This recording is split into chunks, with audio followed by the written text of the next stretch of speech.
우리 교회도 이제 다음 주일에 추수감사주일로 지키게 됩니다. 이처럼 가을은 한 해 동안 땀 흘려 일한 결실을 맺게 되기에 늘 기쁨과 감사가 충만한 계절이지요. 그런데 기드온 시대의 이스라엘 사람들은 추수 때가 두려움과 분노의 계절이었습니다. 곡식을 수확할 때가 되면 주위에 이방 민족들이 침략해 와서 수확물들을 노략해 갔기 때문입니다. 오늘 말씀을 보시면 요단 동편에 있는 사막에 사는 부족들이 요단강을 건너와서 이스라엘 평지에 진을 치고는 한 해 동안 열심히 농사지은 이스라엘의 소출을 다 빼앗아 가버립니다. 이스라엘은 한 해 동안 열심히 수고만 할 뿐 그 결과물은 모두 주변 강대국들이 가로채가는 이 현실이요, 추수철만 되면 반복해서 계속 일어났다는 것이죠. 그렇다면 이스라엘 민족이 이처럼 고난을 받는 원인이 어디에 있겠습니까? 사사기를 보시면 모두 12명의 사사가 등장하는데요. 그 가운데 6명의 사사를 대사사 이렇게 칭하고요, 나머지 6명을 소사사 이렇게 이야기합니다. 대사사는요, 여러분도 잘 아시는 오늘 본문의 기드온뿐만이 아니라 온니엘, 에훗, 드보라, 입다, 삼손 이렇게 6명을 대사사라고 명합니다. 그렇다면 대사사를 구분하는 근거가 무엇이겠습니까? 그 사사가 활동하는 시기에 동일한 4가지의 사이클이 반드시 반복되어야 됩니다. 그러니 분량만 보더라도 소사사는 몇 절 되지 않습니다. 그런데 대사사는 이 4가지 사건들만 기록해도 4절 이상 되지 않겠습니까? 대사사가 등장하기 위한 첫 번째 사이클이 있습니다. 먼저 사사기 6장 1절 말씀 보세요. 6장 1절 상반절 말씀 보시면 이스라엘 자손이 여호와의 목전에 무엇을 행했다고요? 악을 행하였다.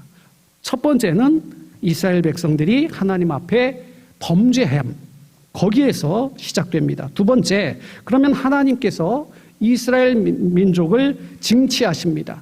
그래서 이방 민족들에게 넘겨주시는데요. 1절 하반절 보세요.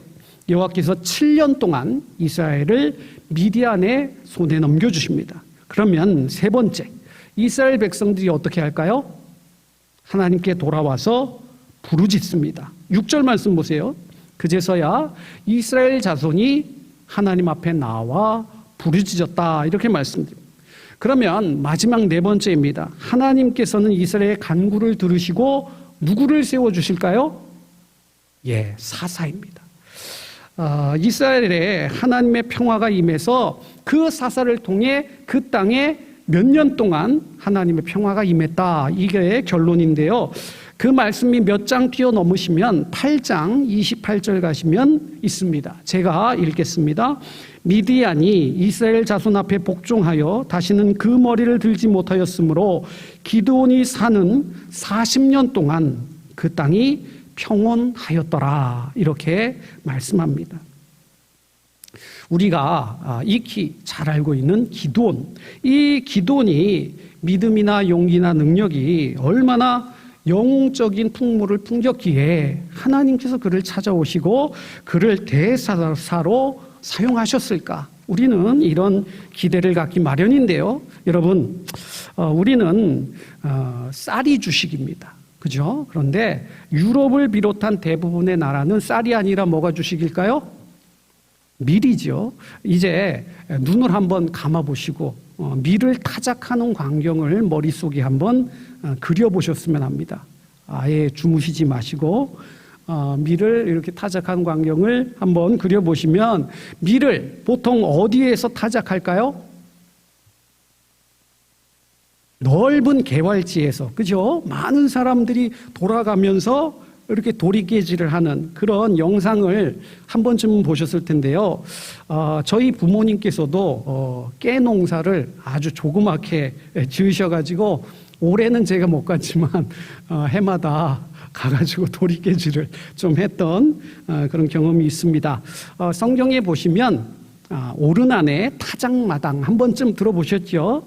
이 팔레스타인 지역에서는 보통 8m에서 12m 한번 생각해 보세요. 이렇게 넓은 그런 땅에서요 밀을 탈곡했다 이렇게 전해집니다. 그런데 보세요. 오늘 말씀 11절 보시면 기드온은 어디에서 밀을 타작하고 있을까요?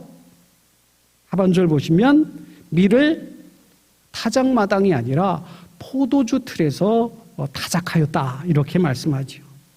물론 포도주 틀이라고 해서 다 작을진 않겠죠. 크고 넓은 틀이 있을 경우도 있겠지만 본문의 정황을 고려해 볼 때 기드온은 몰래 쭈그리고 앉아서 밀을 조심스럽게 타작하고 있지 않았을까 그렇게 생각해 봅니다. 그 마음을 정확히 헤아릴 수는 없지만 좋은 말로 하면 기드온은 소시민이다. 나쁜 말로 하면 소인배. 그렇게 자기 몸 하나 간수하며 살아가는 그 정도의 자족하면서 살아가고 있지 않았을까 이렇게 한번 생각해 봅니다.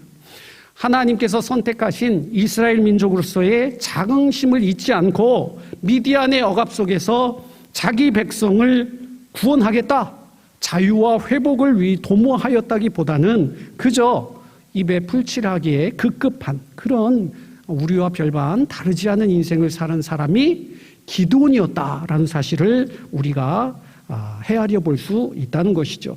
예, 모기가 참 많은 것 같습니다. 그런 기드온에게 하나님의 사자가 찾아왔습니다. 그리고는 기드온을 뭐라고 불렀느냐? 제가 질문을 드리면 늘 주보를 보시고 그 힌트가 어디에 있느냐? 제목에 있습니다. 하나님의 사자가 찾아왔습니다. 뭐라고 불렀을까요? 너 큰 용사여 이렇게 부르십니다. 두려움과 낙심과 패배주의에 사로잡혀 있던 기드온을 향해서 너 큰 용사여 이렇게 부르십니다. 하나님께서는 거창한 사람을 준비하시는 게 아니라 저와 여러분같이 세상에 내세울 것 별로 없는 사람들, 어쩌면 조금은 무능하고 보잘것없는 그런 사람들에게 찾아와 주셔서 우리의 이름을 부르시며 하나님의 구원의 손길을 뻗치시는데 너 큰 용사여가 중요한 게 아니라 누가 우리와 함께 하시다고요? 하나님께서 우리와 함께 하여 주신다. 하지만 이 말씀을 들은 기드온은 한마디로 기가 찼습니다. 그래서 13절 말씀, 상당히 긴 말씀입니다. 그래서 요약을 해서 말씀드리면 기드온이 이 말을 듣고 하나님의 사자에게 분통을 터뜨리며 항변합니다. 하나님께서 우리와 함께 하신다고요? 그런데 우리가 이렇게 고난을 겪고 있단 말입니까? 하나님께서 애굽에서 나올 때 우리 조상들에게 한 일은 저도 다 들어 알고 있습니다. 그런데 지금 우리의 삶은 어떻습니까? 그런 이적들은 전혀 일어나지 않고 있습니다. 우리와 하나님은 아무 상관이 없는 상태 아닙니까? 이렇게 따지듯이 쏘아 붙였다는 것이죠. 여러분 아까 제가 이스라엘이 왜 고난을 당한다고 했죠? 하나님을 떠났기 때문에, 우상을 섬겼기 때문에.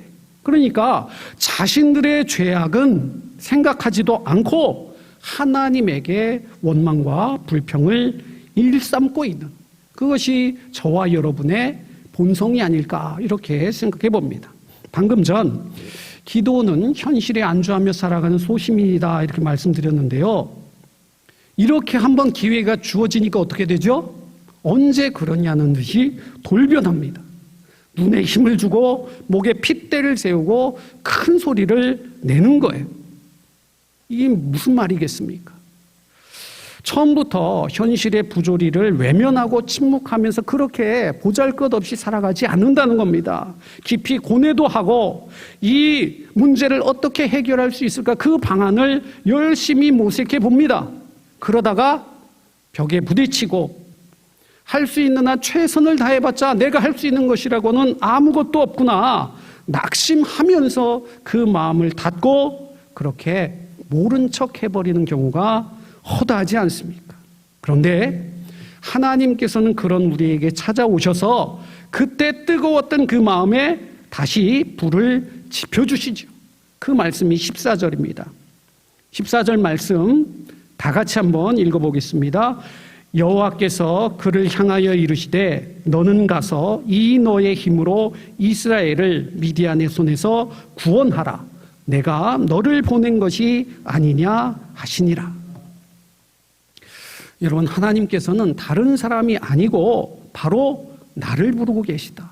오늘 이 말씀의 가장 중요한 주안점이 아니겠습니까?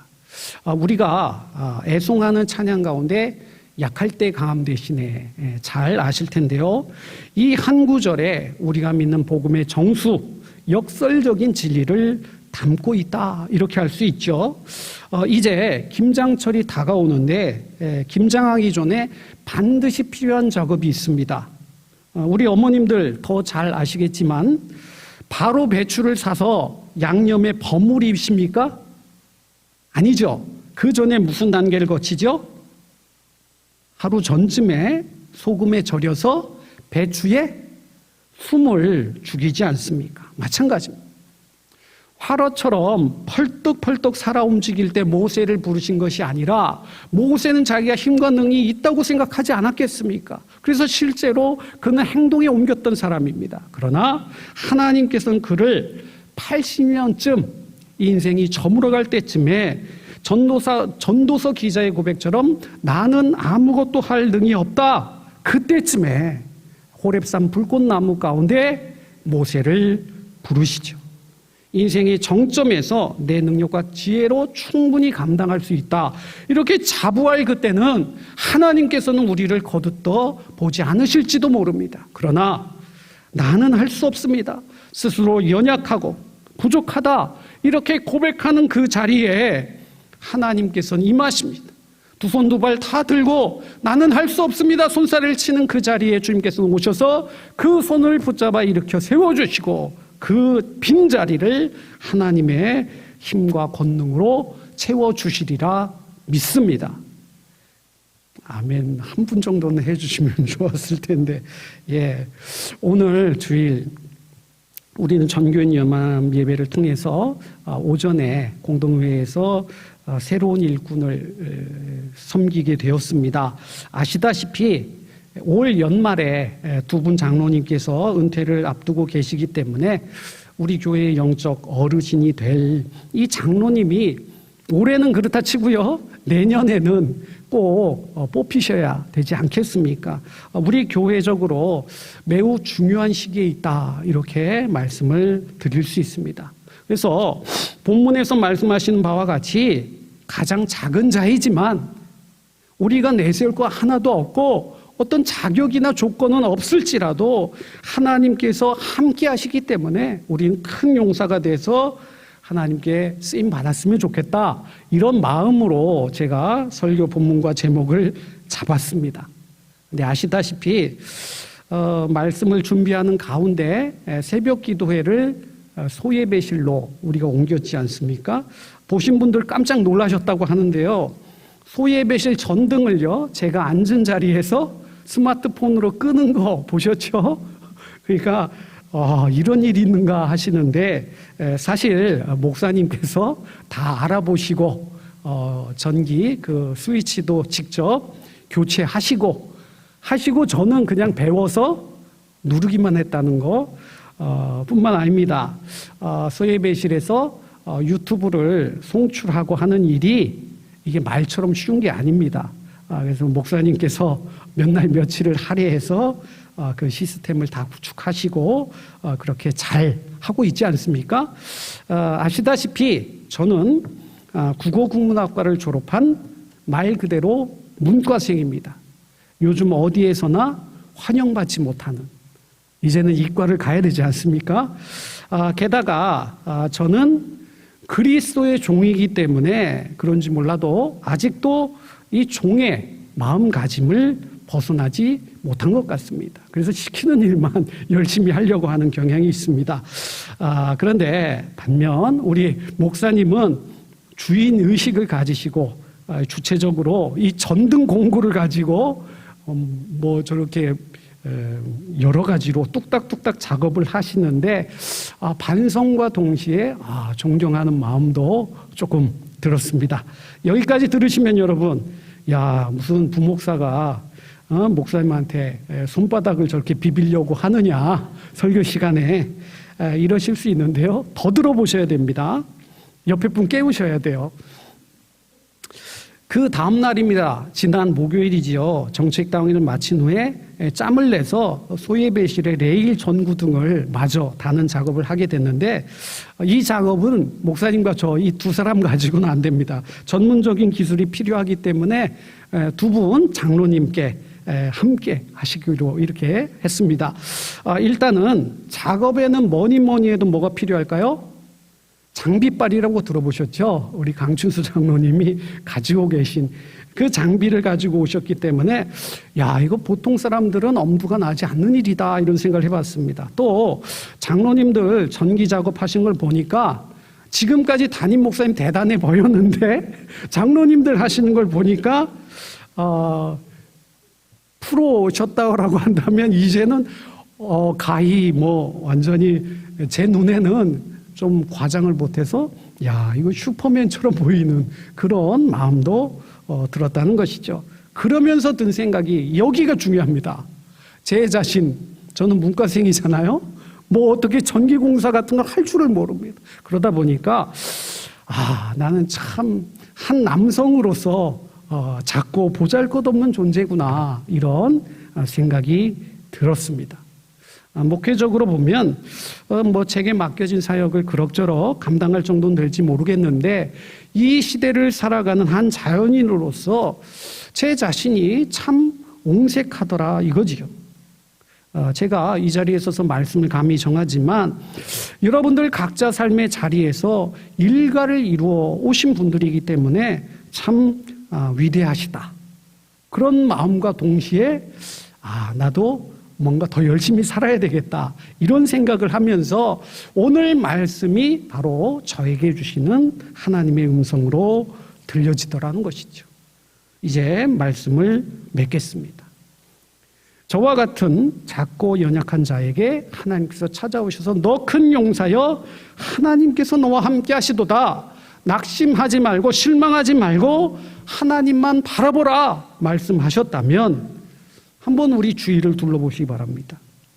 오늘 새로운 일꾼도 뽑혔고요.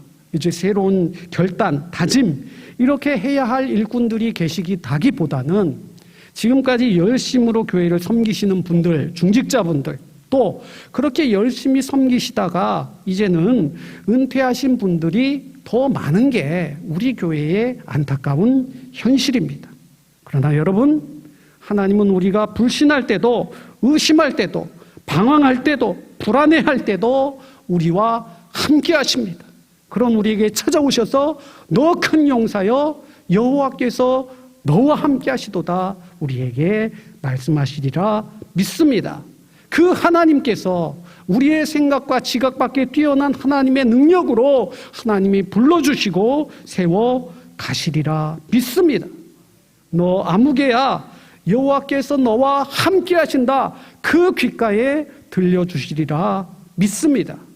이러한 마음으로요, 제가 아까도 말씀드렸지만 남은 1년 열심히 온 교회가 기도해서 아름다운 하나님께서 원하시는 분들을 세워나가는 우리 교회가 될 수 있기를 우리 주님께서 원하십니다.